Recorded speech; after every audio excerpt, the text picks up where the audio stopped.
મારા ખજૂરભાઈ ના કોઈ ગરીબ નું ઘર બાકી ના રહી જાય એવી અરજ તના કરશે મારા સારંગપુર ના હનુમાન દાદા મારા ભોળિયા શંકર ભળ જેવા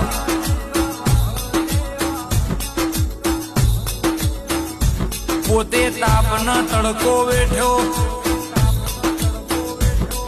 એ ઠંડી વરહાદ ના જોઈ અધરાત મધરાત ના ઉજાગરા કરી ગરીબ નો સાપરું જો ના ઘરમાં પલટી નોખ્યું ના જીના ઘર ના હોય ને વર્તો થાય એ જેણો જેણો મેઘ પડે નોનું બાળ રોવે એટલે જીના ના હોય ને વેદના થાય